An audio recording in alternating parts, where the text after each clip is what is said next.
This show is part of the RetroZap.com podcast network.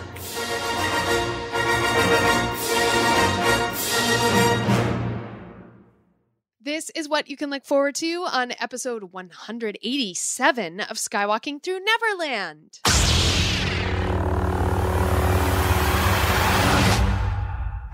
Unfortunately, we've all fallen prey to the editing techniques of Star Wars trailers. Is it a Kyber fox? Maybe Crate has Kybers. Let us be the first to ask you for a young Aunt Beru story. Because all little kids want to play with a giant Unkar. Yes. Their wedding is happening this year, so we will have their wedding in line. Wow. Oh, really? I'm just trying to figure out a way to connect Ahsoka and Leia. Is it the one where Leia goes to a planet and finds hoojibs? Are you ready? Off to Neverland. Here we go. A long time ago, in a galaxy far, far away. To all who come to this happy place, welcome. Disneyland is your land. When I first made Star Wars, everybody in Hollywood said, well, this is a movie Disney should have made. You're more than just fans. You're family. Best day ever! Secrets lab. It's about family, and that's what's so powerful about it. Hey. When you use a bird to write with, it's called tweeting. When we visit the world of Disney, we never grow old. It's a Peter Pan, Never land that keeps us young in heart. This is Jedi Master Obi-Wan Kenobi, and you are skywalking through Neverland. I have a good feeling about this. Hey, Skywalkers! Are you ready to speculate on what we just saw in that first official Last Jedi trailer? Then we want to welcome you to Skywalking Through Neverland. We are your podcast destination for the many decades of your Star Wars and Disney fandom. I am Richard Woloski, and now everyone please say hello to my sweetie wife, Sarah of Ragnarok. Hello. Yeah, well, now I know that Ragnarok is bad. It's a bad thing. Oh, no spoilers. Oh. But we just saw Thor Ragnarok last night at a screening, and we did. We can't say anything. Well, we can say that it is awesome. Yes, it is social one of the media. funniest Marvel films we've seen since what? Ant-Man? Yeah. Or, I mean, yeah, I would say so. it's almost funnier than Ant-Man. Yeah. Funnier than you would expect it to be. Absolutely. And we'll leave it at that. Yeah, we'll leave it at that because our full review, we can't post that until the 19th of October. Yeah. But it's good. It's really good. Okay. This serves as our social media post. Requirement. Yes. All right. All right. Okay. And of course, and you will be pleased to know that Thor does not have his hair chopped off the whole time. No, thank goodness. Yes. That almost, oddly enough, but that almost ruined it for me. Aww. Thor's got the Nordic long He does. dreads. And it's fabulous. Yeah, and the Hulk is awesome. It should really be a Hulk Thor buddy movie. Yeah, well, okay. Let's not. We're saying too much, so let's wrap it up. Okay, move on, quick. All right, quick. let's say that we want to welcome everyone here to our Star Wars and Disney family and give you a giant Wookiee hug. And we want to thank you guys for listening to the show every week. Also, we want to thank you guys who are on Facebook and YouTube watching. So you face huggers and SkyTubers, thank you very much. And we also love when you tweet at us your Skywalker selfies. That is at SkywalkingPod. So thank you guys. And if you're joining us on YouTube for the first time, please make sure to hit that subscribe button. And also to get notifications of when we go live, make sure you subscribe. And that is youtube.com/skywalkingthrough-neverland. Now, we are recording this from Long Beach, California on October 11th, 2017. That's right. And if I were to want to know what time it is, Sarah, or Minnie, what time would it be? Oh, no. Hold on. Minnie's not talking. Minnie. 11:46. Good morning. All right. There we go. She did talk. She was just a little, she needed some coffee. Now, Sarah, how many more days until Halloween? There's 20 more days until Halloween. 1 day less of 3 weeks until Halloween. That's so excited. Yes. And I can't wait to post our big Halloween episode coming up where we talk with the Ben Cooper guys. Yeah. The guys who made those Halloween costumes of the 70s and 80s. So excited. Now, Coming up on this episode, we will talk through the Last Jedi trailer that just aired during halftime at a football game. Mm-hmm. I'm sure the football game's got some kind of a name to it. Super Bowl. Nope, not Super Red Bowl. I don't know what it is, but it's a football game. We don't even know who's playing because apparently when we went to go turn on the football game to watch this, we don't have ESPN. we didn't have the channel that it was playing on. We're like, oh. So we had to wait a whole 2.5 minutes to watch it. On YouTube, yes. Now, we're going to be joined by Brian Sims, Ric Peralta from LiningUp.net, who also has some great exclusive news about the Last Jedi line at the Man's Ultra Deluxe Theater in Hollywood. It's not Man's anymore. It's TCL Chinese Theatre IMAX. You know what I meant. And even though it was past her bedtime, Ric's daughter Eliza joins in on our discussion as well. Yeah, she was so cute. And she may have some new information about who the voice of Chopper is. Ooh, new information. Oh, could we get the answer? I don't know. Time will tell. Oh, now Daniel Hyatt is saying that it was called Monday Night Football. What night was Monday Night Football on? It was on Monday night. Okay, see. there was the confusion right there. Yes. Should be in the title somewhere. And if that wasn't enough, we talked with Jennifer Muro, the writer on Forces of Destiny. The new half-hour special just aired on the Disney Channel, and also another one is set to air on October 29th. We get lots of insights into our favorite episodes, and we even bounce around some potential ideas. I know. So it was such a fun discussion. Boy, it really was. If you thought we were energetic, wow. She makes a great trifecta to this team. It was awesome. So cool. Now, before we get right into our trailer talk, let's hear from Rebecca Whitebrock, Mrs. Reb W, and what she thinks pushed fandom in a whole new direction in Pump Up the Fandom. Hey, Richard and Sarah. This is Rebecca Whitebrock, one of your Skywalkers. I am at Mrs. Reb W at Twitter, and I'm here to share with you my highlight fandom moment. The highlight of my childhood was the restart of the Disney animation in the modern era, starting off with The Little Mermaid in November of 1989. I remember watching the movie in the theater in November, and that New Year's Eve, a special came on TV where they had the actual voice actors, Jodie Benson and Samuel E. Wright, who played Ariel and Sebastian, and they sang their songs live on TV. I taped it on my VHS, and I watched that tape over and over again, memorizing every single lyric to every single song that they sang. So much so that when the movie finally came out in May of 1990, I rented it for my 10th birthday. We watched it downstairs in the basement, and for the second time only, I got to watch the movie, and by then I knew all the songs, so I got to sing along and watch it, kind of participating in the movie while it happened. And I remember my other friends were just as excited about seeing it. They'd probably even seen it more times in the theater, but they were just as excited about seeing it. It was really big for the 9-year-old girl crowd back in 1990.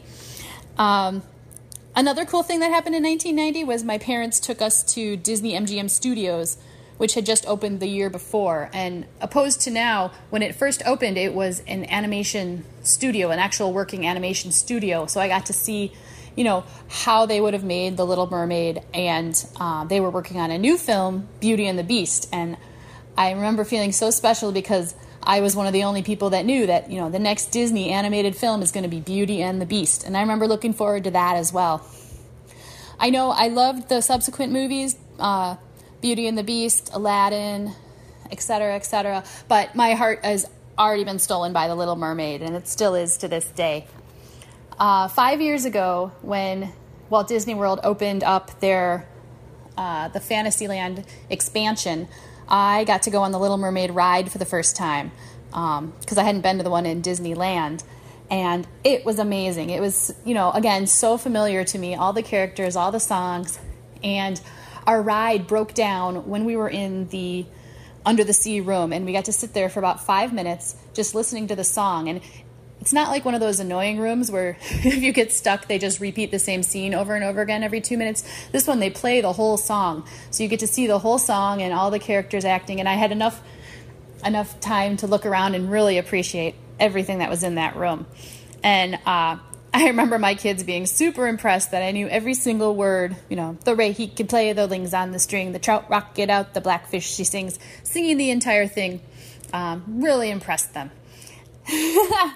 So that is my story about the restart of Disney animation and my childhood intertwined with The Little Mermaid and hopefully passing that on to my kids. All right. Thanks for letting me share my story. Talk to you later. Bye. Thank you so much for that, Rebecca. And as always, we're looking for opinions on all the Skywalkers and what they thought pushed fandom in a whole new direction or to a whole new level. Mm-hmm. Now, you can email those at share@skywalkingthroughneverland.com. I love when we finish each other's sentences. Sandwiches? Sentences. Sandwiches! Aw. Now, before we dive into our Last Jedi trailer discussion, we can say that date has been set for our East Coast Skywalker Last Jedi movie night meetup.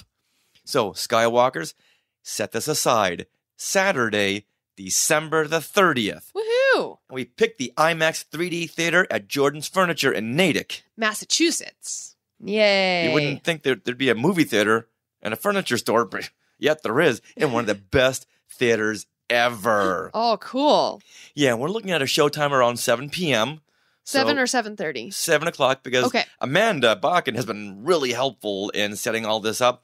And they don't have a time set for December 30th. Oh, okay. There is a time set for December 23rd, a week beforehand, and she said there is a 7 p.m. showing. Okay. So chances are there's going to be a 7 p.m. on the 30th. Maybe next week those seats will open up. Who knows? Yeah, tickets have not gone on sale yet. In the meantime, on Facebook, I will put an event. I'll post an event for our East Coast meetup, and I'll set aside that day, December 30th, around that time. And then once we know more information, I will update that event. So make sure you look to Facebook for that event. And Amanda is keeping a close eye on the ticket sales. And as soon as those tickets go on sale, she'll be right on it. Okay. Because it's not assigned seating. So we've got to, that's probably better. So we'll have to get there around 4 in the afternoon that day, or just to meet up with everybody and then get to the theater and line up. Okay. More waiting in lines. Can't wait. All right. With that, let's see if we can figure out who the Last Jedi is in the trailer that already has over 19 million views on YouTube. So now it's probably over 20 million since you last wrote this. Yeah, and chances are you've already seen it, and we'd love to hear your speculations. So tweet at us at SkywalkingPod. When I found you,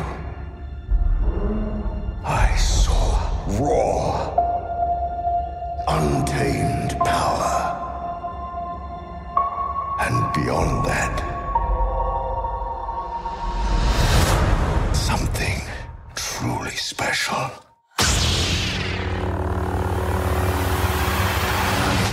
Seconds after the new Last Jedi trailer ended, millions of speculations cried out in excitement, confusion, and horror.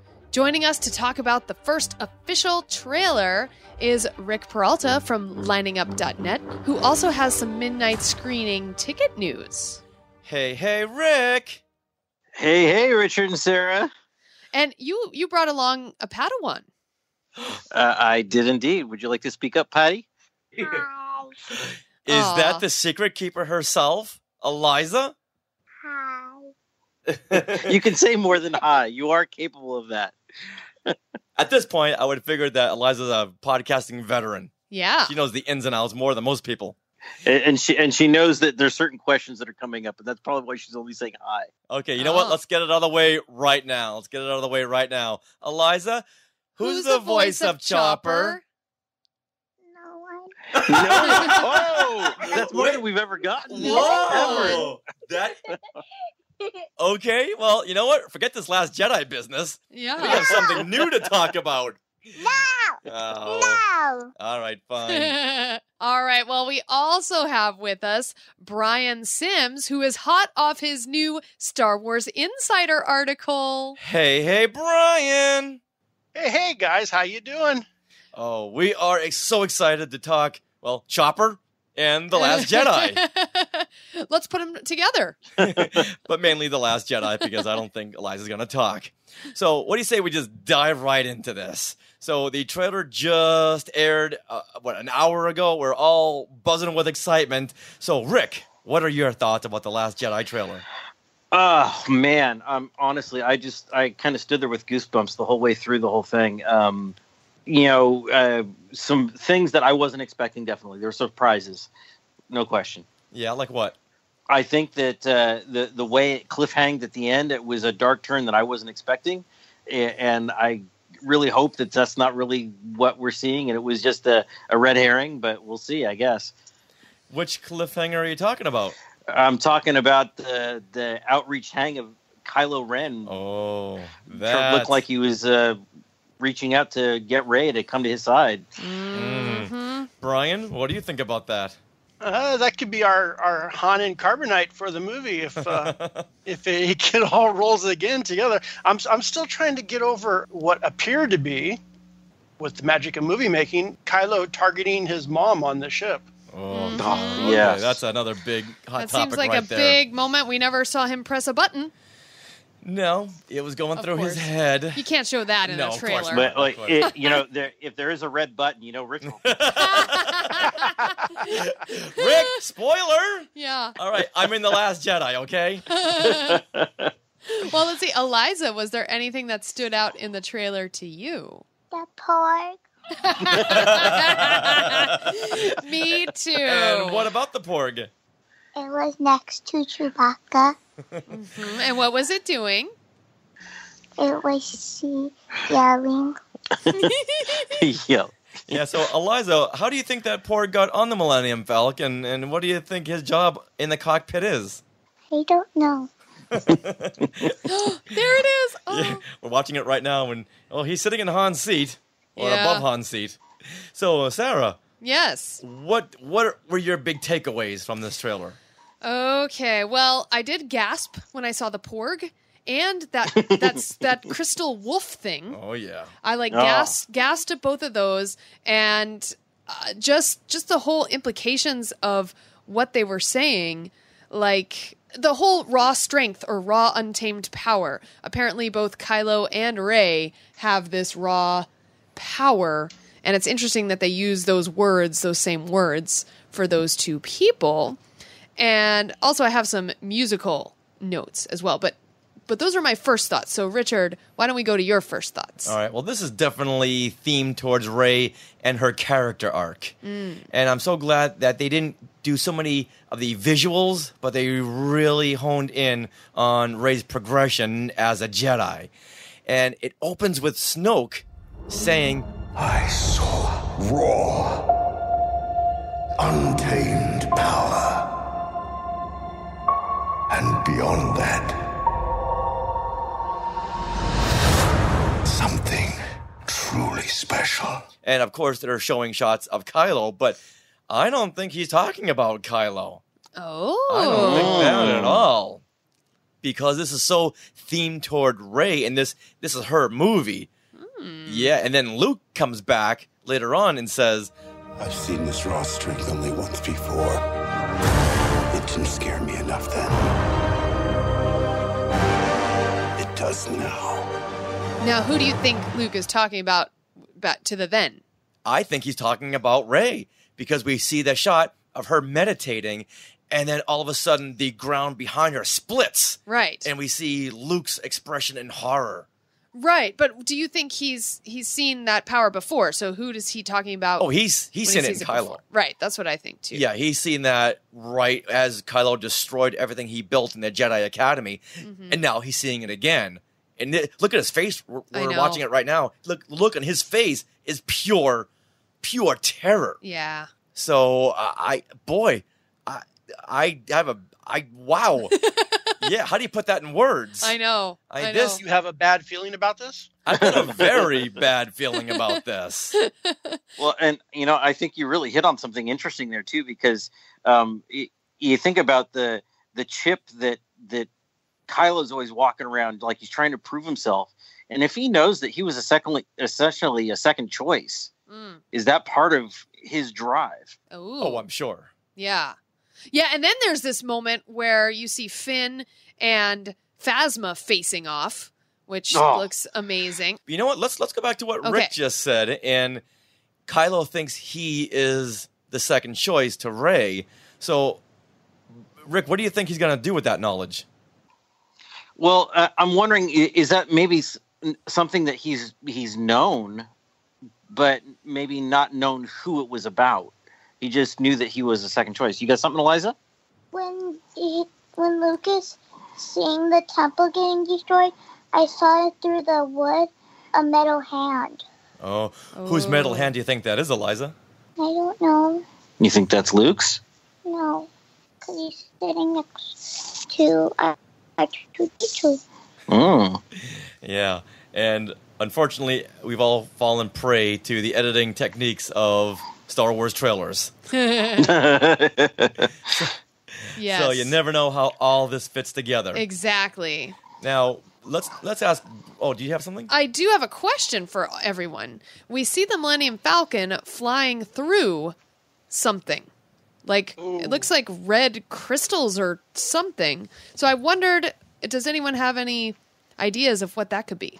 Well, earlier in the clip, it showed someone marching through what looked like to be lava flow. So, I mean, when you think lava, the first thing you think is Mustafar, and then later when you saw the Falcon flying through there, maybe it's the same place. Okay. So you think it might be Mustafar? I'm not really getting volcanoes and lava out of this. Me either. Looks like the inside of a cave. You see stalagmites and stalactites and crystal. Oh, could those be Kyber crystals? That was my thought. Oh, yeah, it's all Kyber-y. Yeah. Okay, pause it. Oh. That was my thought. Yeah. Oh, yeah. Look at that. Mm-hmm. That's a Kyber crystal if I ever saw a Kyber crystal. or a whole bunch of them. But now, what planet could that be? Maybe Ilum? Yeah. Who knows? I don't know. They're focusing a lot on Crate in the Leia novel. Mm-hmm. That's very true. So maybe Crate has Kybers. Oh boy. Oh, box open, bam. Right? That would be amazing. Sarah, you were going to say something earlier about Finn and Phasma.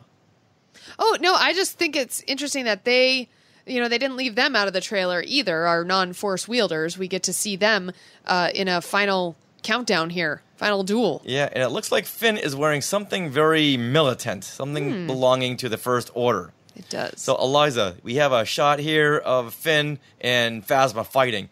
Who do you think is going to win? Finn. Oh, okay. You're all for the good side. Without hesitation. Do you think Phasma's seen her last battle here? No. Where do you think they are? Hard to make out.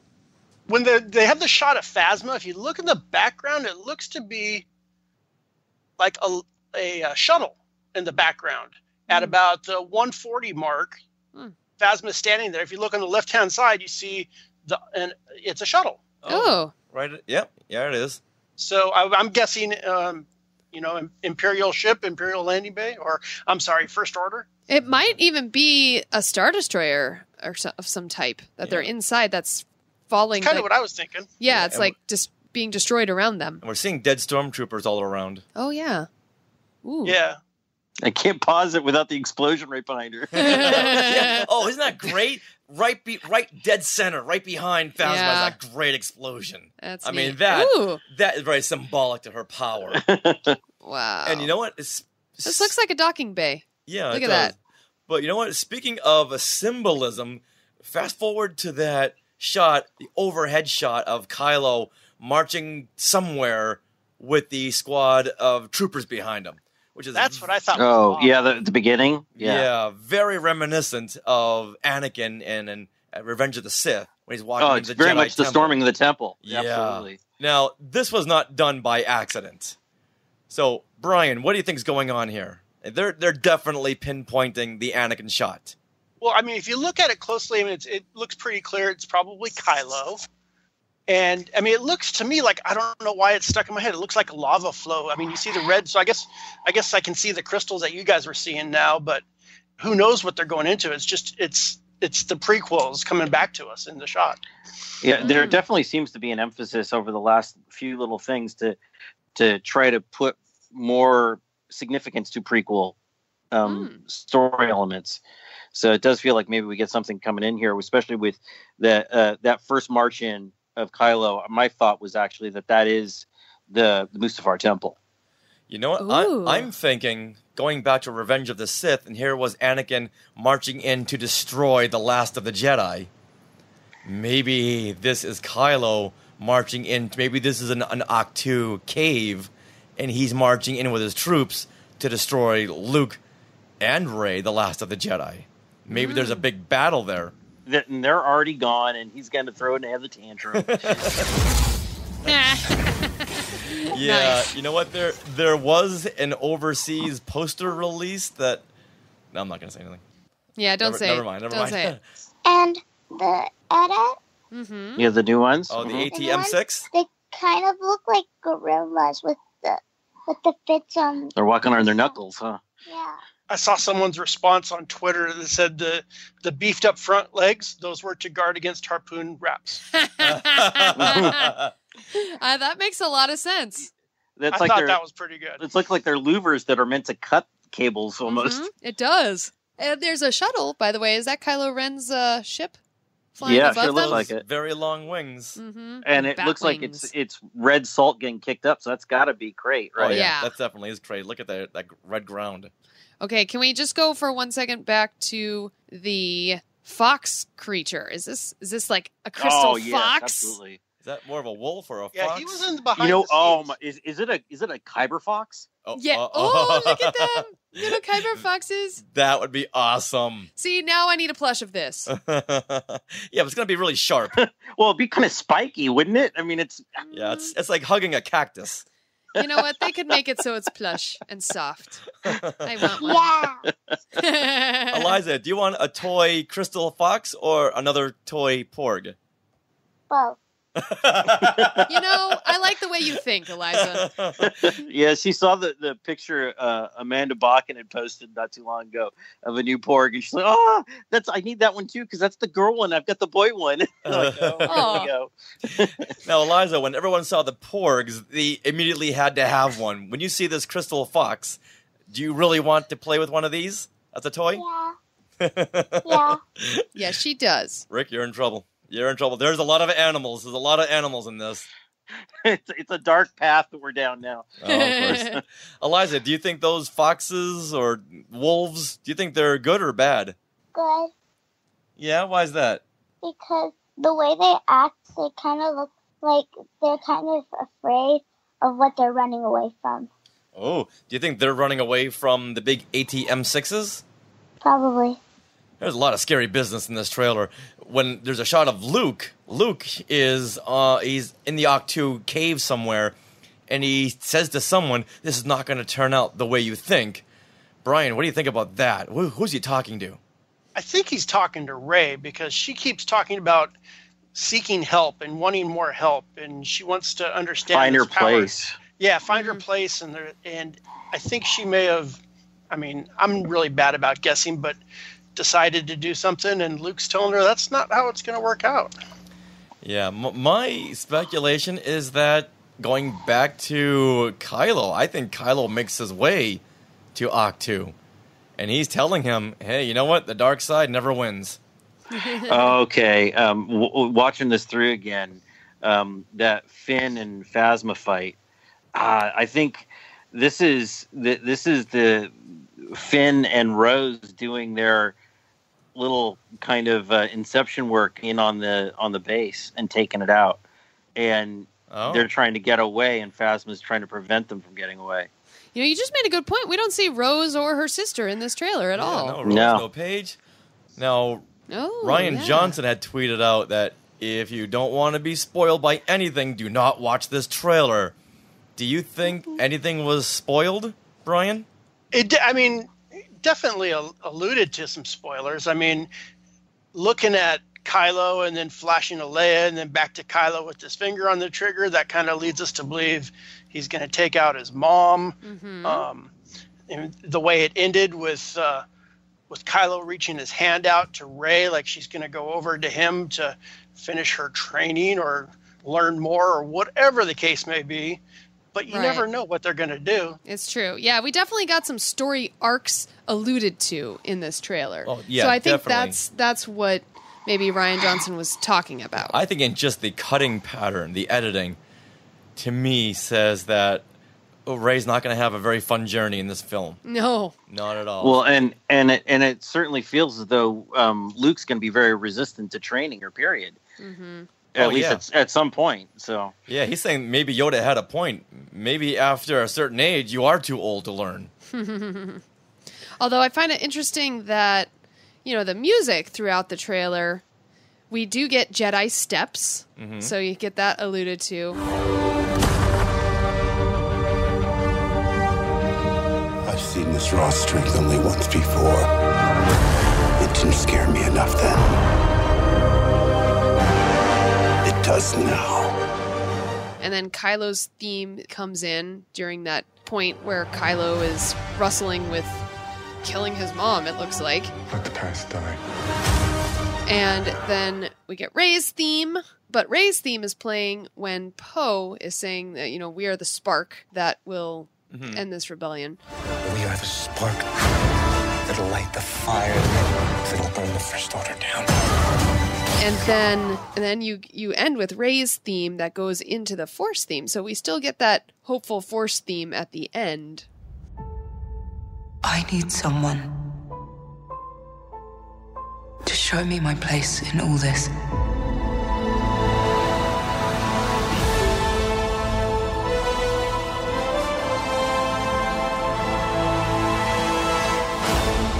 I just love that all these themes were sprinkled in there. Yeah, well, I was really struck by the music too, because at least there was one point where I'm forgetting exactly where it came up, but there was some music that surprised me in that it didn't necessarily sound like what I would traditionally call Star Wars music. I think it was kind of halfway through the Rey training that it was good music, but it didn't fit the usual tonal pattern that I expect from this universe. Right. I have some questions to put to you guys since I haven't really been able to talk to anyone or bounce it off. Sure. There's a scene in the whole trailer that we haven't really touched on yet, and that was Luke's hand coming up through burning wood, and then Luke and R2 looking at a burning building. Yeah. So was that his home that had just been attacked and burned, and that's when they kidnap Rey? Or what are your guys' thoughts on the burning building? Is that... Well, I think those two shots are definitely not connected in any way. The hand and then looking at the burning? Yeah. I just don't think that's connected. I don't know who. It's got to be Luke's hand. Who else would it be? Yeah. Yeah, coming through, and then it shows him looking at a burning village with R2. Well, yeah, you actually. I mean, it feels as though Luke's looking at Luke, which can't be. Maybe that's Leia in that robe. It's a good point. We just see a hooded figure. Mm-hmm. We don't know who that is. Yeah. You know what, Sarah, back it up just a little bit. See if we can see how tall that person is. It's hard to tell. I think he's on his knees. Yeah. Person bends down. All right. I'm going to go out on a limb and say that is not Luke. Okay. I'm almost thinking this is like a flashback scenario. Yeah. For me, it reminds me of that moment in the Force Awakens trailer where you see someone hand off the lightsaber to Luke. Yeah, it's very similar to the Force back from the Force Awakens. Yeah. And that's why I was wondering what you guys thought of it, because to me, I thought Kylo showed up, blew up Luke's little place there, and took Rey. Yeah, I don't think that's Ahch-To we're looking at. Just by the structures of the buildings, and we haven't seen Luke anywhere else but on Ahch-To. Right. Or is this going to be an element of?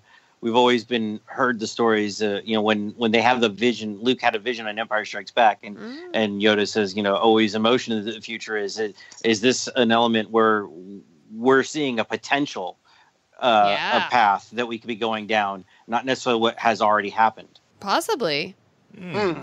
Like a force forward. Yeah. Nice. Like in Arrival. Sorry, spoiler. Yeah. Yeah. Now, I've just got to say that if Mark or Carrie do not get Oscar nods, just based on what we see here in the trailer, well, you know what? I've lost hope on the Oscars years ago, so never mind that. They don't know what they're talking about. All right. Well, overall, let's see. Are we excited? Or Brian, did you have any other questions? Just the symbolism of it all, and we saw a lot of it in the behind the scenes that they released back in July, of all the water work they did of her in the water and training, what appears to be training in the water, and what that symbolizes. Does that symbolize rebirth? That's rebirth. Yeah, absolutely. Yeah, rebirth or something pure. I mean, there's a lot of different ways you can take it, but classic storytelling. That's always a rebirth, and who knows what kind of rebirth she's having right there, good or bad. Is it Luke's playing the role of St. John the Baptist basically here, and playing out a rebirth and baptism, a cleansing of the spirit of Jesus, who's Rey in this place. Oh, right. Yeah, I mean, Rian Johnson is really big on symbolism, so I think that might be something. Now, something that's catching me up here is when we see Kylo, he's got the strip on his face. It almost looks like there's something metallic underneath his skin, or that could just be like a metallic Band-Aid.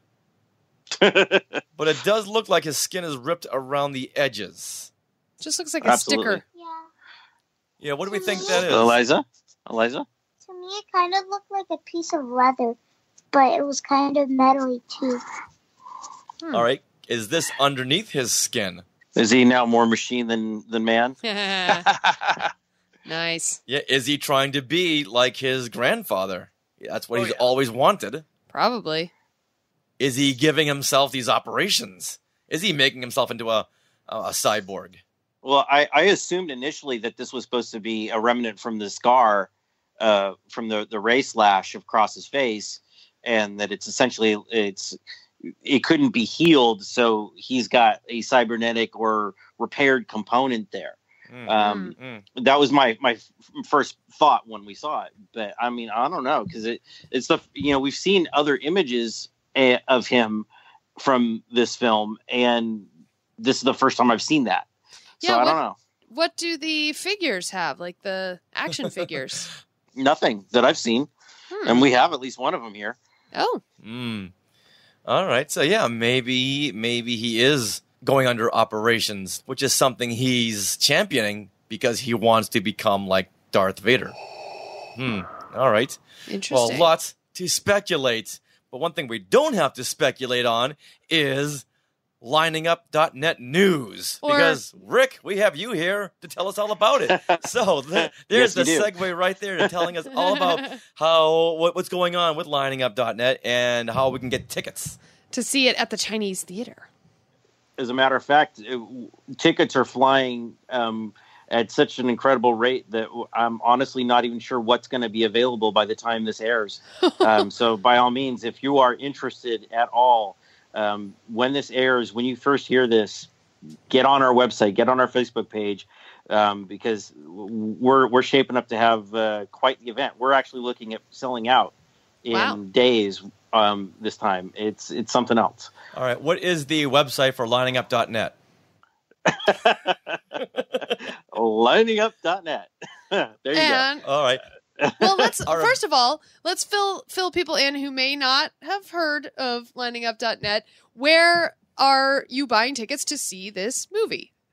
Okay, so LiningUp.net was founded out of the events that came out of the prequels being brought back in '99. Phantom Menace. It was CountingDown.com that ran the event to have a multi-week line to turn it into the ultimate block party. And shortly after that, we were kind of reformed and reborn as LiningUp.net to be 100% truly nonprofit. We have no intent to turn this into some big business. We are here solely to hang out with a bunch of awesome Star Wars fans, experience a new Star Wars film, the first showing in the best place to see it possible, the TCL Chinese Theatre IMAX. You get that, Richard?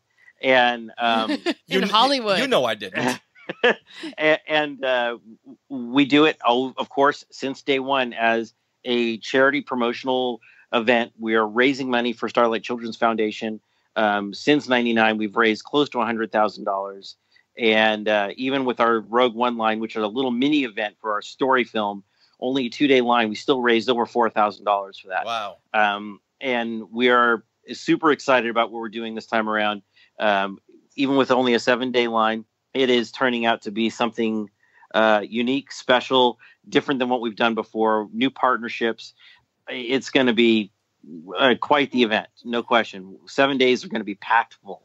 So when you say 7 days from the midnight screening the day before or up to, so is it this December 7th or 8th? Let's just say that. So the line starts December 7th. That's a Thursday at 7 p.m. Since the movie will actually air on the 14th at 7 p.m., we have our full 7 days. The day before the movie opens. So the Exactly. midnight showing will be at 7 p.m. like always. Yeah. And if people want to come down on the 7th, where exactly do they meet you and the gang? We will be set up in the forecourt of the TCL Chinese Theatre IMAX, as always. And we will have tables set up where people can come in and do their registration forms and start logging their hours. And we're actually we're trying to innovate and use some new technology this time. So badges are actually going to be mandatory this time, unlike what we've done in the past. The badges are actually going to have individual unique QR codes on everyone's badge. And we will be able to literally scan you for clocking in and clocking out. Oh, wow. So all hours are going to be tabulated by a computer. We're not going to have to worry about adding numbers up and running tables. It's going to be simple. It's going to be fast. Of course, the badges are an awesome keepsake any way you want those, but now we've turned it into something even more and actually practical in a whole nother way. The Skywalkers out there know what a great time we've had with you for The Force Awakens and Rogue One, and met so many friends. And Brian, you're going to be joining us again this time around, right?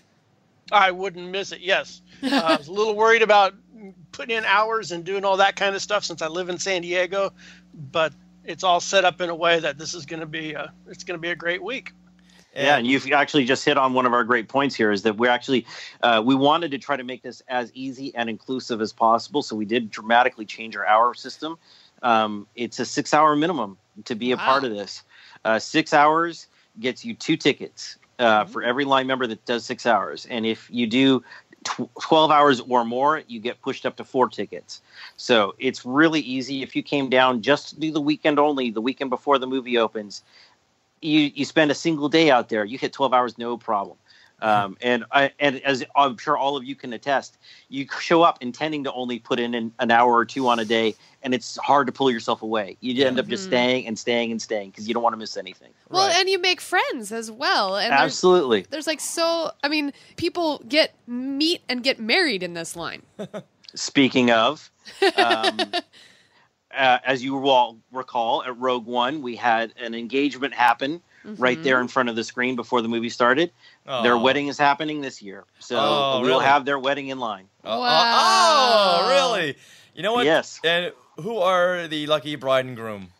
That would be Sean and Genevieve. And Sean's actually, he has a great Chewbacca costume, and he actually got to meet Adam Savage from Mythbusters and work with him on modifying his Chewbacca costume. And yes, he is very lucky. And so we're super excited for them. They're going to be there again and get married. Wow. Yeah, Sean's a great guy. He's like a big giant teddy bear. He is, absolutely. Now let's make one thing clear about the tickets. Just because you put in your 6 hours, you don't get them for free. You still have to pay for the tickets. Of course, absolutely. And again, this was a curveball that was thrown to us. Actually, we just found out literally days before this ticket sale happened. So the Disney, in their infinite wisdom, which actually probably in the grander scheme of things is incredibly wise, but for us was a major pain. They actually have turned their IMAX screenings at unique specific theaters all across the country into special events. Ooh. So the first IMAX screening in all these cities all over the country are going to be actual special events. We'll be getting essentially a prizes from Disney as we enter. We don't know what they are, but there's going to be special things. And it's also a charity screening. So they're going to be donating to their own charity. We still don't even honestly know what it is, but that pushed the ticket price up rather significantly. So we had to last minute scramble and figure out how we were going to remodify our pricing structure to make it still affordable for the average fan, but still make sure that some money was going to Starlight. Oh, right. That's great. When did they drop that bomb on you? The raising the prices. We found out Friday.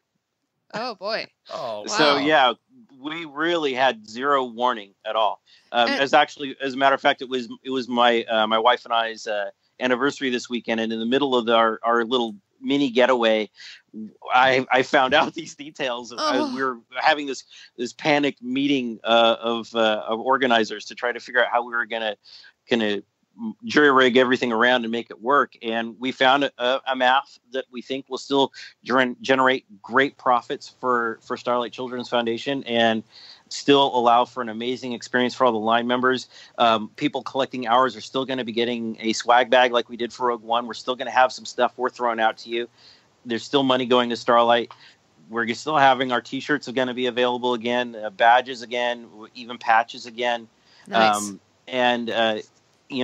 We're also doing some really unique programs. You guys know Scum and Villainy really well. Yes. I know you guys went down there. Well, we've gotten to know JC, who runs the place, really well, and worked with him to actually create a partnership. They're creating special drinks for the month of December that are named in honor of LiningUp.net. We're going to have our own special drink there to help fundraise to Starlight. He actually also bought a block of seats from us that he is auctioning off to his customers. So they're going to basically have a special dinner event at Scum and Villainy, and then they will close down the bar and walk down to join us. He's going to be playing a part in helping to provide the refreshments for our after party. So there will be Scum and Villainy components going into our after party as well. Wow. He's really helped to expand our community in a way we didn't really anticipate. And this is also helping to generate an additional flow to Starlight that was partially lost by the change in prices on tickets. Awesome. Yeah. And how much is it per ticket? So what we're looking at right now is $35 per ticket. Okay. And the face value on those tickets is $31. So it is a very small additional to get you a whole lot of experience. But also, nothing is preventing you from donating even more to Starlight Children's Foundation. Of course, absolutely. And we actually want to emphasize this. When you go back to our original line of the Phantom Menace, it was treated as a stand-a-thon, a jog-a-thon type thing. You found people to sponsor your time in line. The intention was not for you to put up all the money yourself. It was to go out and talk about the good work of the charity to everyone you knew in your real life and say, hey, this is a good cause. Can you throw me a few bucks? And that's what we would like all of our line members to do again. Yeah, and people just walking up, finding out what's going on. Just tourists will throw in a couple of bucks on the kitty, too. Mm-hmm. Absolutely. You had a question, Eliza? I was wondering if we know what the design for the T-shirts are. We don't know the design for the T-shirt yet. But I was actually just talking to a couple of very good friends of ours. Brian, who's designed our previous shirts, still is intending to get involved in that design again. And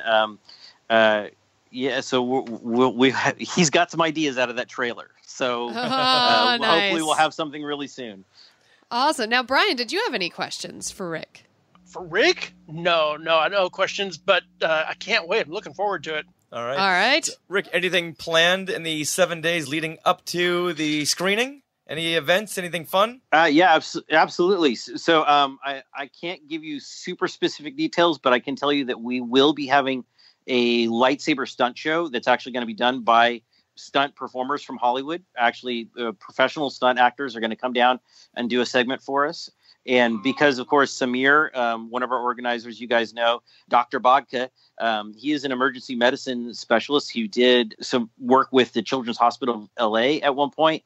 And so we're going to be taking that stunt show over to the Children's Hospital to do an additional show for them. And we are looking, of course, at the wedding, little thing there. And we will be having specials, events, and prizes happening every day of the line, including everyone loved it so much. We had that costume contest last year. That's happening again. That's going to be moved to the weekend this year because, of course, we're having a wedding on the opening day if all goes exactly as planned. So we will be having a big, giant costume contest again, and we are having a rather significant influx of new cosplayers to our line community. So it could be really quite the event to watch. Excellent. And I'm sure more surprises will pop up, and we'll talk about that later, Rick. Of course, you know I'm always here for you guys. Anytime, just tap the line. All right, now before we wrap this up, Brian, what can you say to anyone looking to join this group? Don't hesitate. Just go and do it. Everybody's warm. They're very welcoming. Much like the Skywalking Pod community, everybody kind of takes you in and makes you feel at home right when you show up. And that's, again, it's a rare commodity nowadays. So definitely go. You're going to have fun, and you're going to be around a lot of like-minded Star Wars fans. Right on. All right, Rick, so tell us once again what Facebook page to go to, what website to go to. All right, of course. So you can find our Facebook page is liningup.net. Of course, that is our website as well. You can find our Twitter at liningupnet. And of course, we have the Instagram out there as well. They'll all connect all through to each other. So just find one, you'll get to all of them. Oh, and I forgot to mention to you guys, too, one thing that we're really kind of excited that we're doing, it's in the final stages of launch. So we're probably talking a few more days, and it'll be up and running, hopefully by around the time the show airs. We have created a store for the website. So now we have a shop where you can get some of our original vintage T-shirt designs again. And, of course, you'll be able to get the new T-shirt designs. You'll be able to get that stuff done one-off in hats if you want. So there are going to be some really cool new stuff, including, of course, you've seen we've got that great new logo. We gave you guys our those great little jackets from Samir. So we're going to have some of that stuff available as well. So there's going to be a lot of really cool stuff. If you've been a fan of our work or familiar with us, know us through this documentaries that have been done about us, all that stuff is going to be, those retro designs are going to be there as well. And I didn't forget to mention also, you guys know really well Annalise from Looking for Leia, Dr. Fillion. She is going to be filming Wall in Line with us too, to help flesh out the great Looking for Leia documentary she's working on. Yeah, that's awesome. I was just going to say, I was just up at Geek Girl Con, which Skywalkers will know from our last episode, and it was Seattle, and it was 50 degrees, and I was wearing that Lining Up that's tremendous. Sweatshirt. I mean, what is it? It's like a pullover. It's not a hoodie, but it's a sweatshirt. It's a zip-up sweatshirt, and it was perfect for that weather, and so it's going to be perfect for a December line. Yeah, we're super excited, and I can't wait to get all the members of the line community to get a chance to sit down with her, because you've seen how much our community has evolved over the last couple of lines, and really, honestly, I think we have more women in the line than men at this point, and I'm excited for that opportunity for her to meet some of these people and hear their stories. Yes, absolutely. Yes, including Eliza, who is once again going to reveal the secret of Chopper's voice. Eliza? No. I thought I could get her this time. Well, you know what? If I can't break her and we can't break her, nope. Maybe during the Looking for Leia documentary, she'll reveal her secret. That's right. You know what? Brian, where can people find you on Twitter or the internet? Twitter or the internet. I guess the easiest thing for me is usually just go to my website. It's briansims.com, and there's links to whatever your preferred social media is. I'm on most of them. All right. And both of you are in our Skywalking Through Neverland Facebook group. And Brian, tell us quickly about your Star Wars Insider article. I've been sitting on this for a while because I didn't know what it was going to entail or what they were going to use or what they were going to print. And thanks to a fellow Skywalker, Scott, I got a sneak peek at it. I haven't seen it in person yet. But it's the coverage that you guys got the scoop on for Mark Hamill street naming in San Diego. And Insider sent me an email and said they'd like to run with the story. And I've just been patiently waiting for the last 2 months for it to come out. Wow. Congratulations, Brian. Yeah. That's amazing. Thank you. And it's got all your pictures there, too. Right? I've looked at the one picture Scott sent, and, they got some of the pictures in there. They took some of the articles that went up on Adventures by Daddy and on my website and on a few more people that ran with my stuff. And it's kind of exciting. Nice. Yeah, and if Skywalkers want to hear all about Mark Hamill Drive, they can go to episode 179 of Skywalking Through Neverland. Titled, Can You Tell Me How to Get to Mark Hamill Drive? All right, so before we wrap up, Eliza, who's the voice of Chopper? Oh, she just lost her earbud. Oh, yeah, good story. Yeah. Say it again. Eliza, before we wrap up, who's the voice of Chopper? No. No? Let's just change your answer. Dr. No.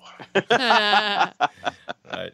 All right, guys. Well, thanks for joining us. Wait. We didn't talk about Snoke. Up, too late. Fulfill your destiny.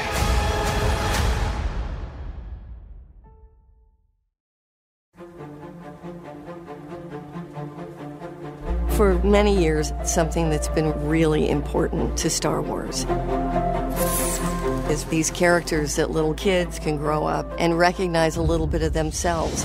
So with Forces of Destiny, there was an opportunity to tell some additional stories around these terrific characters from throughout the franchise.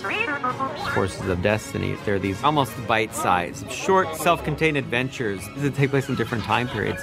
It's very much a real part of Star Wars. Well, we were very fortunate to have Daisy reprising her role as Rey. BB-8, this way! Felicity Jones as Jyn Erso. I suggest you pick on someone your own size. We have Lupita back as Maz. It's a nice night for telling stories. This new series of shorts just opens up a whole new realm of possibilities.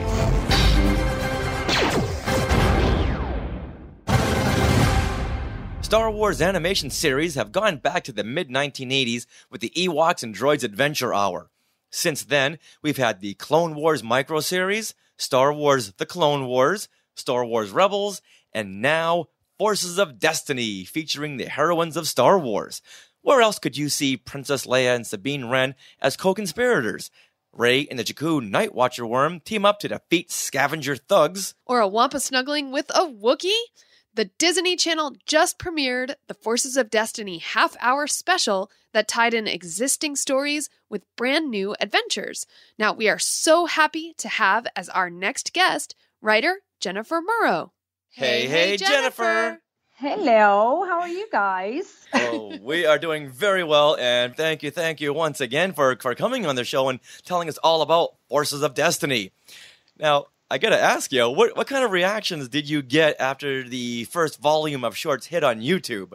You mean the individual ones? Or Yes. you mean the whole? Okay, I mean, it was, oh wow, yeah, it's been a while. My gosh, that was July, wasn't it? Yes, 3 months ago. Time flies. It was pretty good. I mean, it was great. I'm trying to remember, that was really like the Sands of Jakku, BB-8 Bandits, Ewok Escape. I think people loved. I mean, I think they loved them all. It was really great reactions.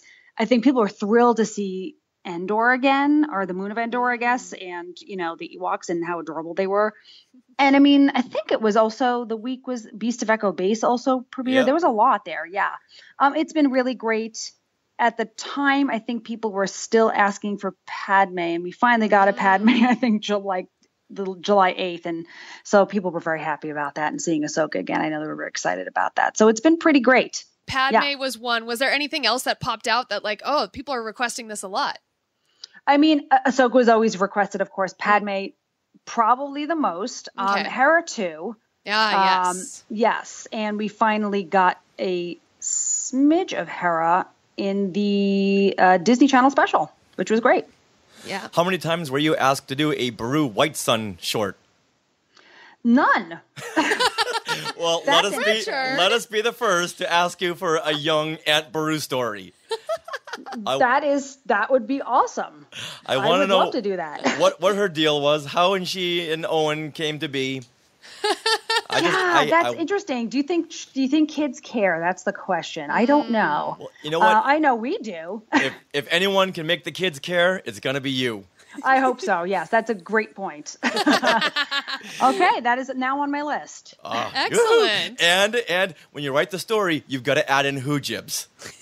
Oh my gosh, boy, it's just going to get more and more complicated. Yeah, I hope you have a pen because we have a laundry list of requests there for you. Seriously, my gosh. And they all end with "and a hoojib." Right. Well, I mean, it's I think it's so funny because it was all in July, and then it's like, wow, it's back again, and now we're doing even like a few more again, and now the 29th. So it's kind of like I had a little bit of a break, and now it's sort of kind of coming back all over again. It's amazing. So, and then I'm sure I'll have a slight more break, and then by Halloween it'll be apocalyptic again. So I got to keep these lists in order, Well, I'll send you an email list. Thank you. Now, the Forces of Destiny series was announced at Star Wars Celebration Orlando. When were you first approached to do this? And when you were asked to do this, what was that one story that just poured out of you 5 minutes later? I mean, it was a while back. It had been this like the summer before, and oh, really? I mean, it was like I think, it was because it takes a while to write this stuff and put it together and blah blah blah. It all this animation, it takes forever. And the creative team of Dave, obviously, genius Dave Filoni and Carrie Beck, and even Leland, she was involved, and Josh Rhimes is amazing, and Brad Rao from GoSpot, all of them. I'm so lucky that they let me help write this stuff. So that was fantastic. And we kind of figured out what it was. And the first thing that poured out of me was I always wanted to tell the story of how Leia got her dress. Cause that was always first. Cause I mean, God, it's Jedi, which is my favorite. And that always bothered me. And I'm like, what's the deal? And it went through a few incarnations, but we got to the core of what it was, which is great. So it was nice. Can you say like maybe what's a first incarnation of that story that you thought up? I think it was just a little bit longer. It was there was a lot more activity and action in it, and a lot more back and forth. And it's so tough to do, in the time we allotted, because, the longer we spent on stuff, the less other stories we could tell. So, you just have to kind of balance that, unfortunately. But we get more stories, so that's a fortunate thing. So, it's a little give and take. It was like the first iteration where the Ewoks come out with the gold bikini. And oh my gosh. Nope, try again. Come out with the Leia dress from A New Hope. Nope, done that before too. Try again. Yeah. That would have, we could have brought a whole wardrobe out. Like they should have just brought a rack out. That would have been awesome. Yeah. And then when the dolls come out, she comes out with like this whole array of clothes. Whole rolling rack. Ewok dressers. Talk about like mother and daughter, Jeez. Yeah. Padme was a clothes horse, and there you go. So that's awesome. So that was the one. Yeah. Well, great. Oh, do you think there'll be a short coming up where we get to see Leia and Padme as kind of a flash forward, flash back? That sounds like a great idea. I mean, I would love that. That wasn't planned, but that would be lovely. That sounds like fun. You know what? I'm going to call Dave Filoni. Hey, Dave, this is Rich. Right. Yeah, I'm talking to Jennifer right now. Okay, I'll let her know. Okay, Dave says it. Go ahead and do it. Great. Done. First draft next week. Fantastic.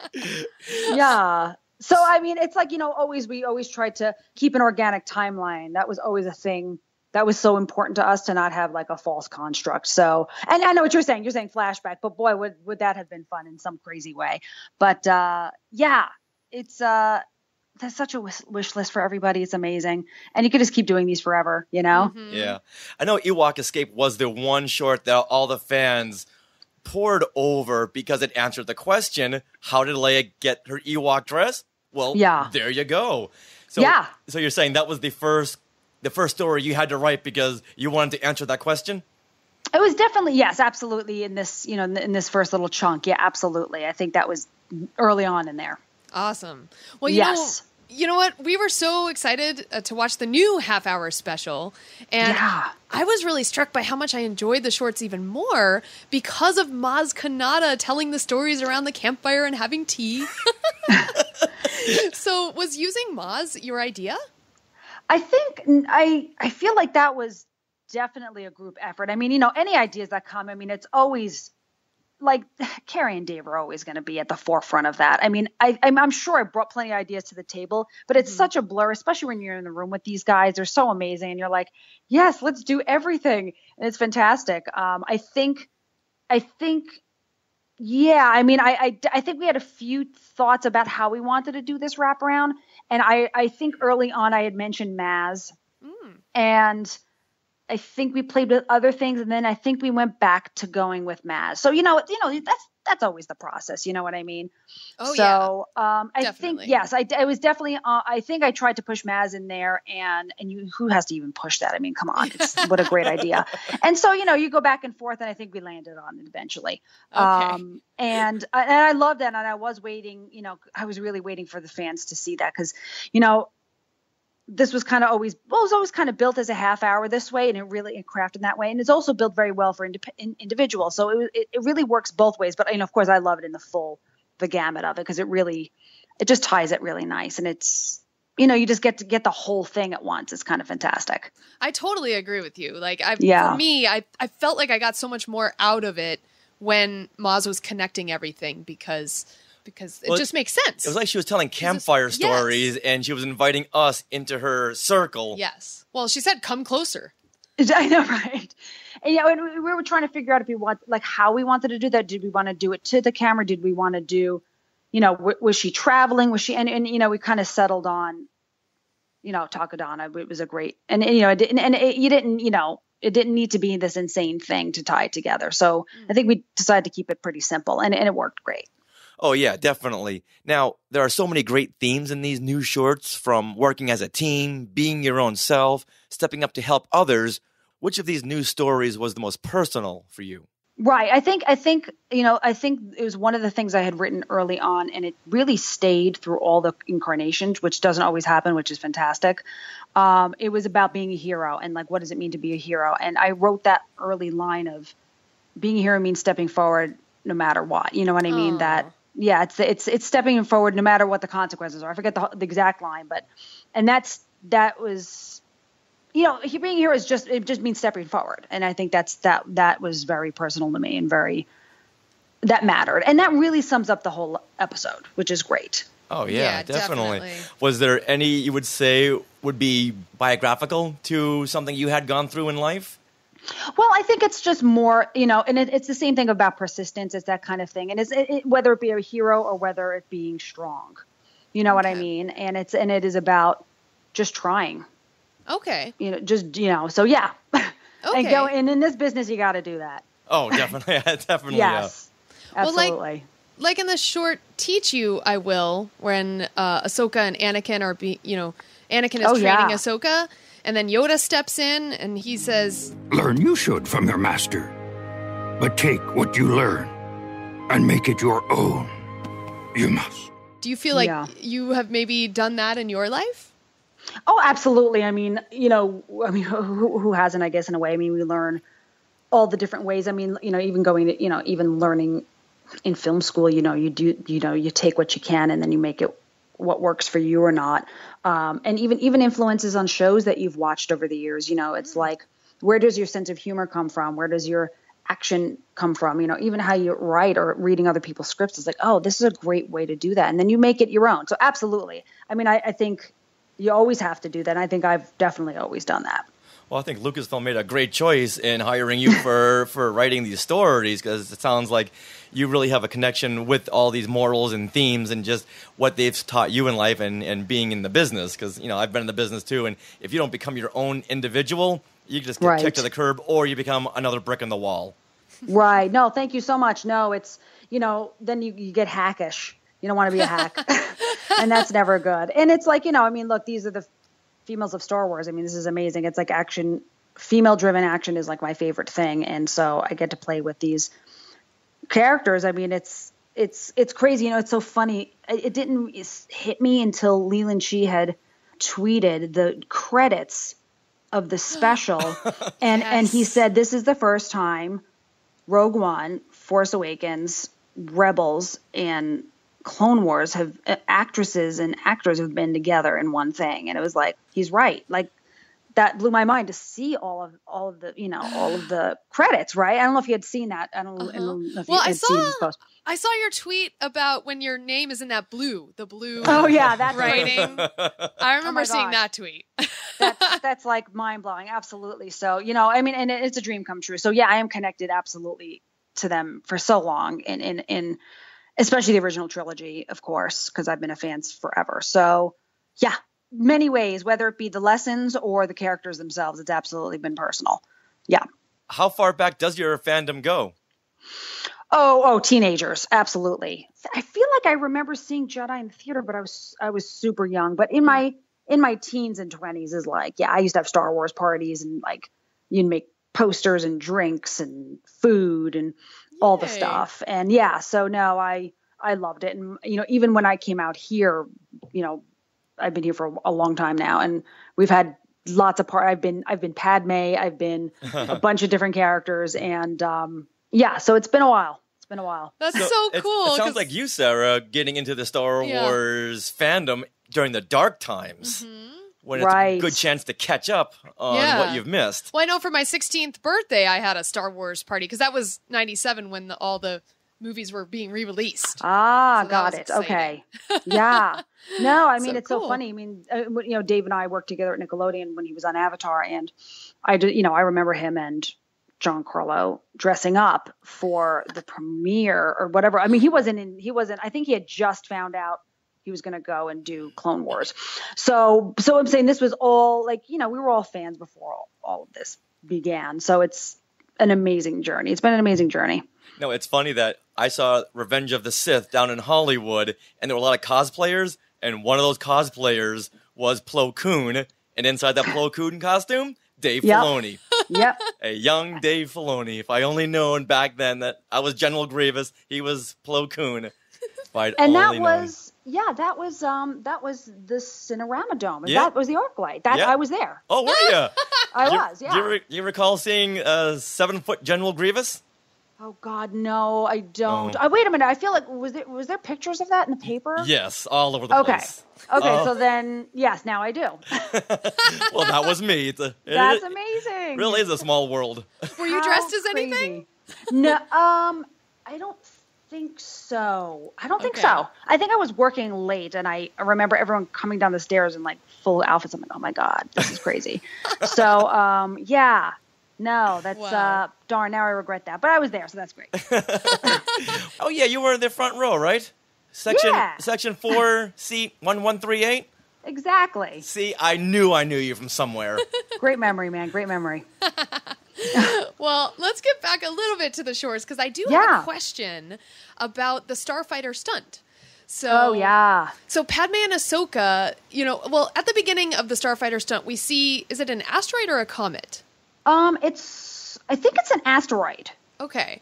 Because it seems like they're using the wake of the asteroid to destroy that droid ship. And I was just wondering, is that what they're doing? Like, and why would the wake destroy a ship? I'm just curious about this. I think, that was actually more of a, in terms of the action stuff like that, it was more of a ghost spot thing. It's fun. It was so great to see how they decided to do things or not.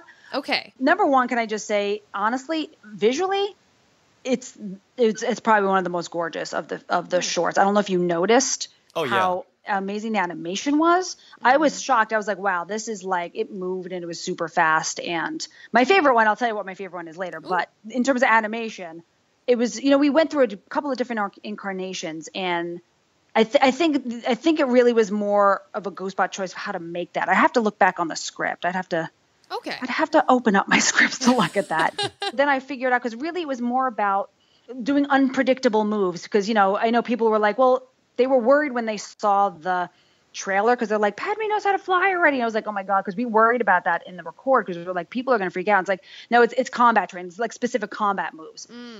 And it's not like, because she knows how to do that already. We wouldn't want to like insult the audience about that. So really it was just about her learning these unique things. And, the droid came, and it was really about learning unpredictable ways of doing things to combat that. Well, then Ahsoka, she took a bullet for Padme, so to speak. So there was a great message there. And so Padme was able to get away and use and practice what she had just learned from Ahsoka. Correct. That's a droid ship, but nobody should be out here. How do we defeat it? Droids can't improvise. We need to do something unexpected. Like what? Padme, look out! Ahsoka! Are you all right? Really, right before she got knocked out, it was really about teaching that moment of, well, how can she defeat this thing? So, and she learned well from that. So now Ahsoka is teaching Padme, so I just had an idea for another short that Leia later on in life, she uses some kind of a specific technique or move that Ahsoka had taught to Padme, but it was just ingrained in her DNA. So you could say that Ahsoka had taught Princess Leia. So there's just by osmosis. Yes. Amazing. And you're going to portray that in a 2-minute short. Yeah. Yeah. It's called a dissolve. So, we don't... Kids are going to get that right away. Totally. You know what? Just have them email us. We'll explain to them that it's just a whole time differential thing. Sure. Of course. Yes. We'll just, we'll put some quantum theory in there. It'll be great. Nice. I'm just trying to figure out a way to connect Ahsoka and Leia. I know. I know. That would be awesome. I know. Now, I know a lot of fans get stuck on, hey, where does this story take place in the existing timeline? Do you concern yourself with that, or do you just focus on the story? No, I really focus on the story. I mean, we all know where it is, and I think it's pretty obvious mostly. I mean, really, it's about Padme and Ahsoka, where we weren't too concerned. Obviously, with outfits and lightsaber colors. I mean, that's definitely. And Dave always he knows exactly where that would be. So, So really, it'd be more of that stuff. I mean, I think with especially with Force Awakens. We know exactly where it is because Tracker Trouble is there's one moment where it would be in between before they get to Maz's castle. And, I loved that. Oh, and that's my favorite. Oh, okay. Yes. I mean, out of the special, honestly, yes. Ewok Escape is really up there for me. Beast of Echo Base is up there for me. Mm-hmm. But Tracker Trouble, honestly, is because number one, you're in the Millennium Falcon. It's Han. Yes. That got kept throughout the whole thing, which was the augmentation of the boost, that whole dialogue stayed in there. And I was like, wow, that stayed in. That was shocking. And I nerded out on that. What did he just say? He thinks we should look near the active sensor pulse generator. Unkar could have hid it there undetected, since the augmenter would boost the modulation. Sorry I asked. When I was watching the 30-minute special and Tracker Trouble came on and I saw Han Solo and the Falcon, I started tearing up. I'm not even kidding you. Yeah, no, it's it was amazing. And it was and I love, I'm a big Star Trek fan and I love all the techno babble. So the fact that I could, I even had a lot more in there. I was they went back and forth, a bunch of stuff. We had to cut that all. But they kept the active sensor pulse generator. Oh, nice. And the undetected, and the augmenter that would boost that modulator. I made that up. I had no idea. So I'm but I figured I know what the augmenter does. I know what the active sense pulse generator does. And I'm just yeah, that'll work. It'll boost the modulation. So, and that stayed. So I was oh my God, I'm so happy. And I love that. So, that's amazing. And also, John Boyega was there. It was just great, So did they let you sit in during the recording sessions with the actors? I did on most of them, except the big guys. They're some are in England. They're everywhere. So I didn't get to sit with Daisy or John and stuff like that. But of course, a lot of the other ones I absolutely did. So that was fantastic. Did you pull for Harrison Ford being able to do his voice? Oh my gosh, I don't even know if that was ever an option. I mean, I don't. Those are decisions that I wish I had power to do. And you got who's available and stuff. Right. But it was thrilling to find out oh my God, we got this person. Oh my God, we got that person. So it was amazing. Yeah. Wow. Okay. I'm glad you like Tracker Trouble. That's great. Oh yeah. For me, I love the shorts that bridge scenes from the existing movies, like Ewok Escape and Tracker Trouble. Right. Because then when you're watching the movies, you go, oh, I know what just happened moments before we cut into this scene right here. Plus it also lent to the fact that, Han offers Rey a job. It's she's got a cool head under pressure, and that's important to have. Yeah, I mean it's so funny. I feel like that adds a little bit to why he's and Chewie likes you. I mean it just adds a little more to why Chewie likes her. That is brilliant. You are good. You know what? I just thought of a new short that continues with this, but takes from a Force Awakens deleted scene when Chewie rips the arms off of Unkar Plutt. It'll be great for the kids. Totally, right? And then have the Unkar Plutt forces the doll the adventure Right. figure that you could pull the arms off. I mean, Because all little kids want to play with a giant Unkar. Yes. Thank Who you for doesn't? saying that. Took the words right out of my mouth. What little girl doesn't want that? Come on. Amazing. Wow. Yeah, but so many life lessons can be learned through Unkar Plut. Yeah, sure. of Like, you know what? course. 60 portions a day is way too much, okay? Just leave it Way at that. too much. Yeah. Absolutely. Well, he's coming soon, so you'll get to see that. Well, speaking of which, can you tease any upcoming episodes to be released on the next special that's going to be aired on October 29th? Yeah, I mean, really, it'd be me teasing the trailer. I hear you're paying 10 portions to anyone able to haul a scrap heap. It's no job for you, girl. And why not? You can't do it by yourself. I'll prove you wrong. Being a hero means stepping forward. Time to put my training to the test. Hera's on her way. Take this data to your informant. No matter the outcome. What makes you unique makes you strong. Yourself, you must always be. We must treat the enemy fairly. Clearly, the Ewoks are hungry. Take what you learn and make it your own. Will you help me? Good luck. Great catch, kid. We make a good team. People who do small deeds make a big difference. I don't believe it. You owe me 20 portions. Happy to help out a friend. Welcome to the rebellion. I mean, I think that's going to be a fun thing to see. And, sometimes these are small moments. And then there's one in there with, obviously we see Han and Leia in Jedi, so which is amazing. And we see the Ewoks again, which is great. And there's some fun stuff that is going to happen in that. And I think it's going to be an epic moment. I'm looking forward for you guys to see a moment in that. That's going to be big.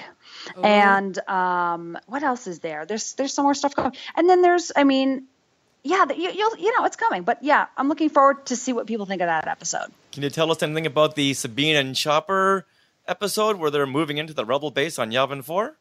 Is that one? Wow. I didn't even know I wrote that. That's amazing. Wow. Well, maybe you could tell us if Maz will be back drinking her tea. Maz will be back. Yay. She might even be doing other things other than tea. So we'll see. Oh, will we learn any more of her backstory? Probably more of just her charming personality than anything else. I feel like there is one I am forgetting though, and it's driving me crazy. I got to look at the trailer again. What is it? Is it the one where Leia goes to a planet and finds hoojibs? God, this is like all these episodes I forgot that I wrote. I need some ginkgo or something. I don't know. Forgetting this stuff. Maybe My gosh. Tonica sisters from the Cantina, they team up with hoojibs? Is this ringing a bell? All barely. And it's it's so funny. We get 4 we've seen and then 4 that are new. And I think that's kind of awesome. So we get a little bit of everything. I didn't know that was exactly going to happen, by the way. Mm-hmm. So when I was like, oh, that's because when Tracy was like, oh, I'm like, oh, that's what they're doing. Okay, that makes sense. And I had completely forgotten that what was going to happen. I think I was told a long time ago. And I just found the list and I was like, oh, I should pay attention more. But it was nice. I was pleasantly surprised with everyone else just because I didn't pay attention. So, so 4 more are coming and it's great. So yeah, I'm looking forward to seeing what the fans have to say about those. So after the special on October 29th, what comes next after that? And is there any word on maybe making a 30-minute special that focuses on each character? You mean individual? I mean, they're pretty individual in general. But maybe a longer story, because that's one of the things that the fans have been saying. We love them. We love the little bite-sized stories, but when they're over, we just want more. Right. You never know for the future. I mean, it all depends how well these do. And, I think, I can't speak for Lucasfilm particularly, but I do know one thing about them, and they're usually open to a lot of different options. And, if it's organic and it works for them, they don't tend to rule things out too much. So you never know for the future. Okay. Well, judging by that fan reaction out there, they are loving these shorts and these stories and exploring just the different lessons that kids can take away. Mm-hmm. And Judging by Sarah's room over here with all these Forces of Destiny toys. My adventure figures. Oh, how are you liking them? Oh, okay. So I'm like, the last time I talked with you, like I didn't have any of these dolls yet. I'm calling them dolls, but no, they're dolls, adventure dolls. figures, whatever you want. Yeah. And so now that I have them and I get to talk to you, I'm so excited because they're amazing and they've been traveling with me on Disney cruises. That's right. Yeah, and in Seattle for Geek Girl Con and like all this stuff. And so if you had these as a kid, what stories would you make up in your head as you played with them? That's a really good question. I mean, it's so mind-boggling to have that. I don't even know. It'd probably be the same things I had with my Wonder Woman or Charlie's Angels dolls, I guess. Although them together would be an amazing adventure. Yeah. That's something I'd like to see. But yeah, that's a really good question. I mean, I would love to see, like, I haven't seen, like, what are little girls?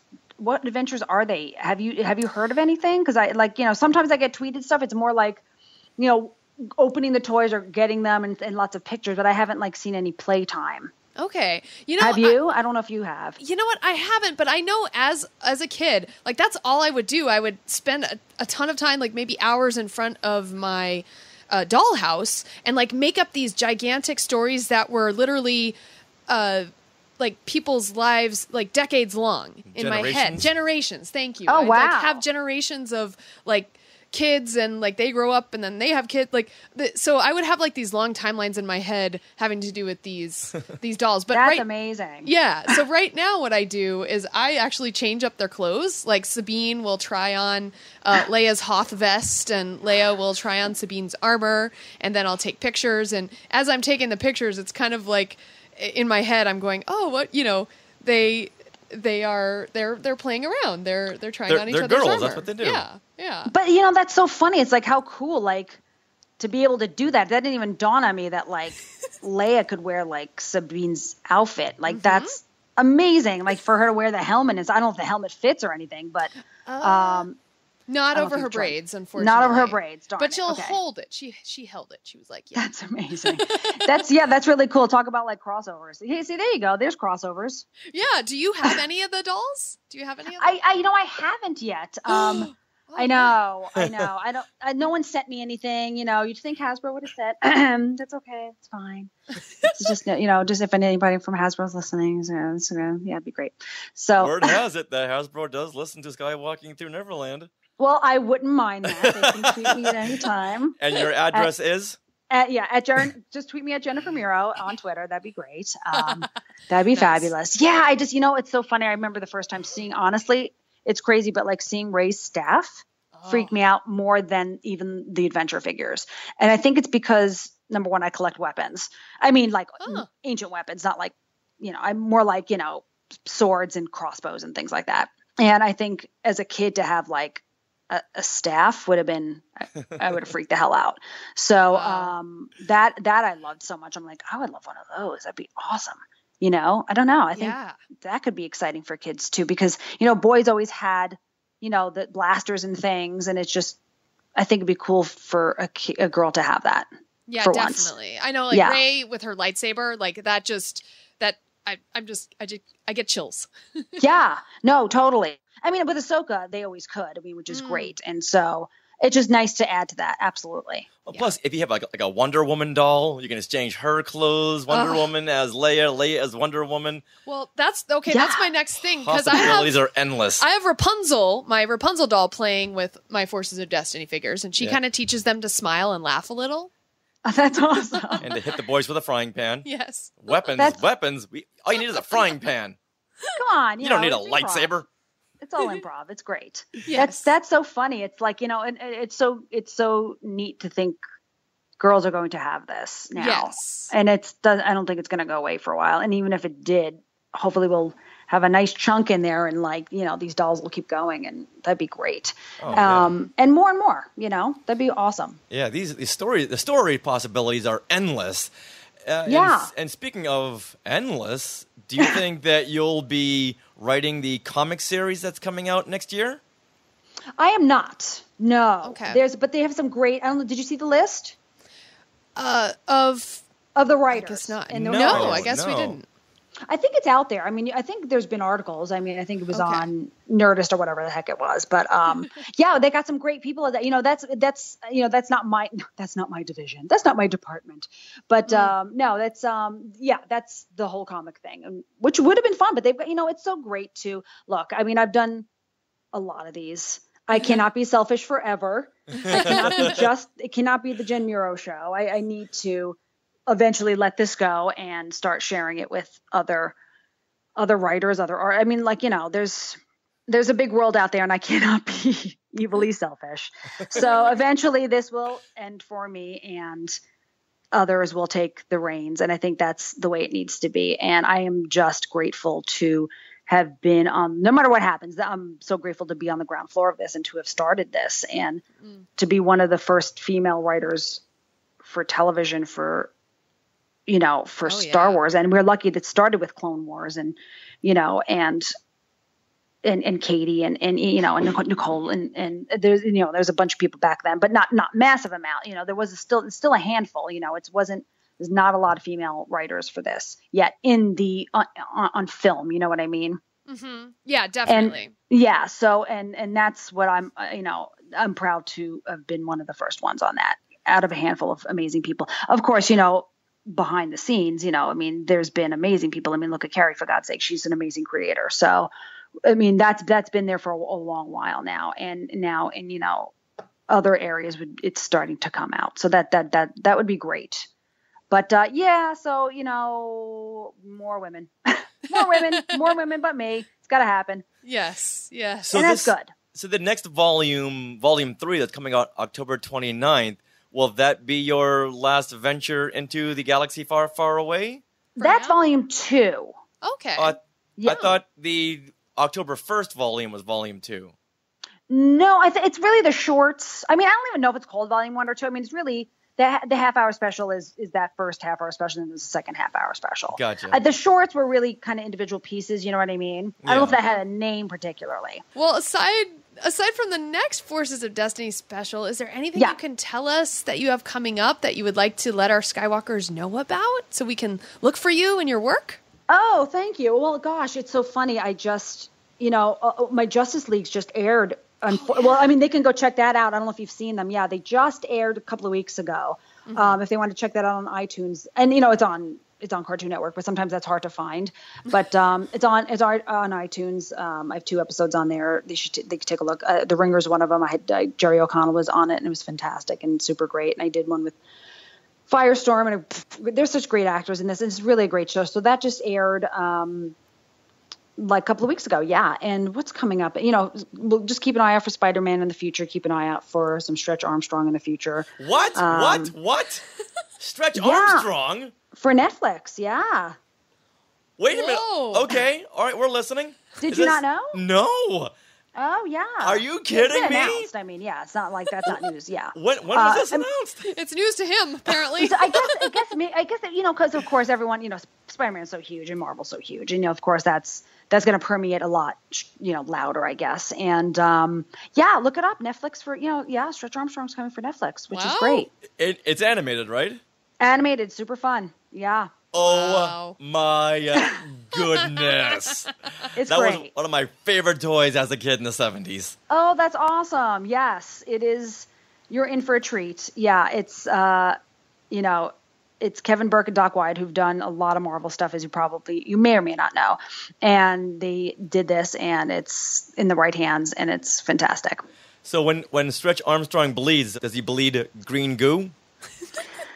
Not in my episode. I don't know. Because when I was a kid and you busted, because every kid wanted to know what was inside of Stretch Armstrong, so we all tore him open and they had this green slime. Ew. So it wasn't powder. I thought it was powder. It wasn't? No, it was like a green Ghostbuster type of slime. Oh my gosh, that's amazing. I might be thinking of maybe not Stretch Armstrong, but it was like Plastic Man. Did they have a doll for that back when?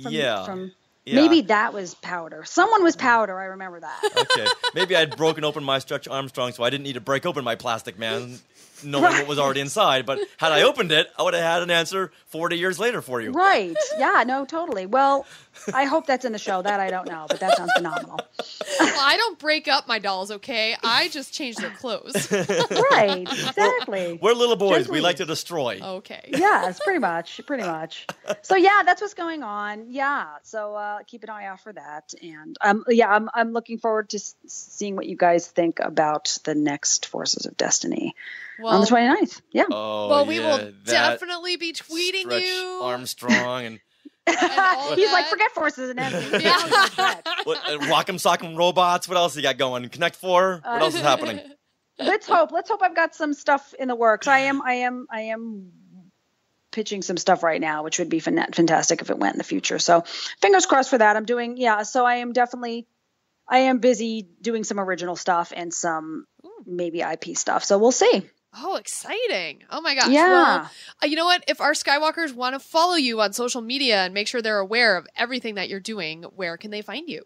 Oh yeah. So yeah, like I said before, official Jennifer Muro on Instagram, Jennifer Muro on Twitter, and I think official Jennifer Muro on Facebook. Okay. So those are pretty much my 3.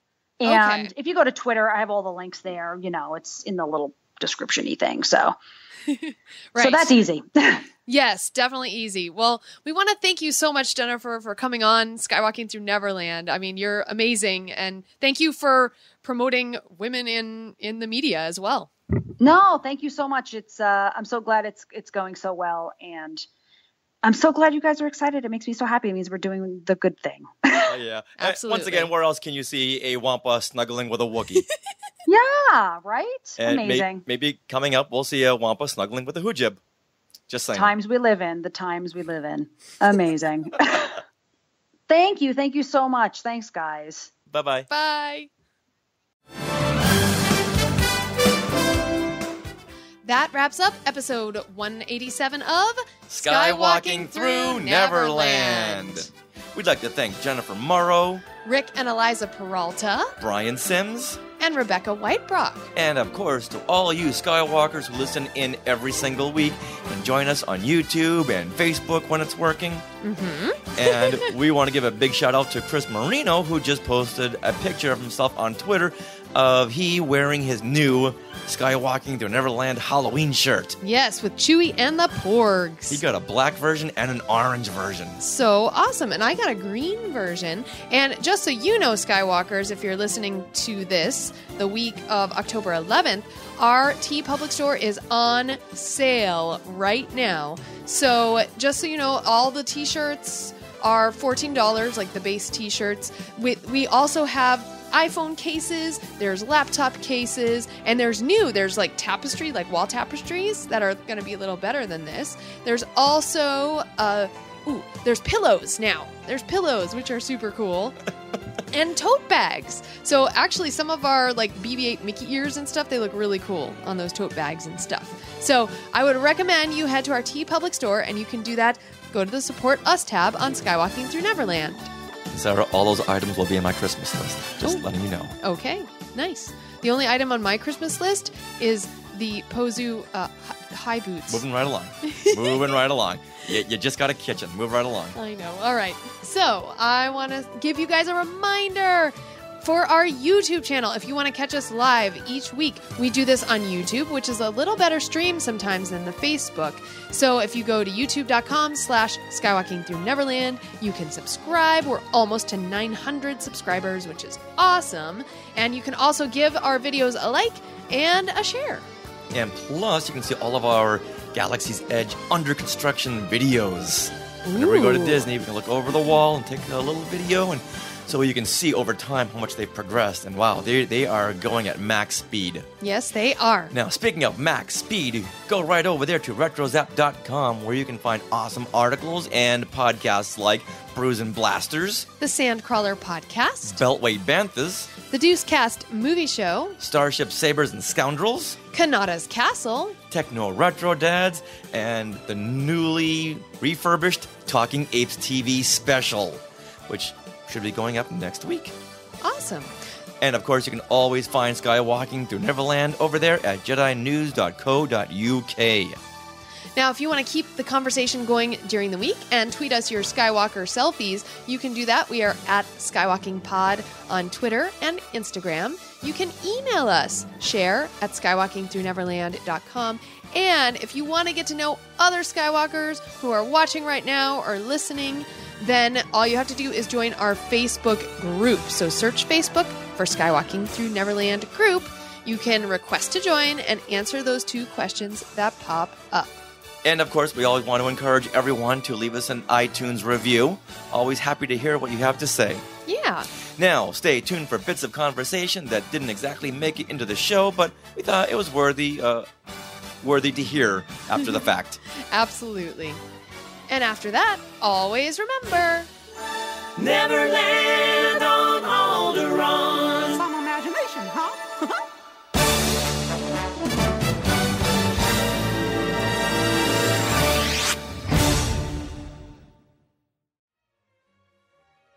To our Skywalkers and Tweetwalkers, thanks for listening. Skywalking Through Neverland is created and produced by Richard and Sarah Woloski. Original music by Rob Dellinger. Creative consultant Mark Augushowitz. Technical advisor Peter Heitman.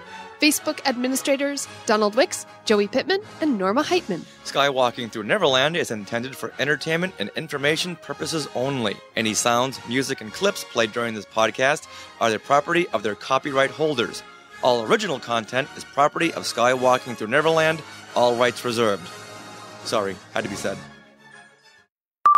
Pump up the fandom. One more time because I messed that up. You have to say it in a lower voice. Yes, okay. And we'll now do an event page, an event meetup. Where did we leave off? So she's been on the phone all morning. So Amanda's been on the phone all morning with So Amanda's been on the phone all morning with Jordan's Furniture. Yike! Are you kidding me?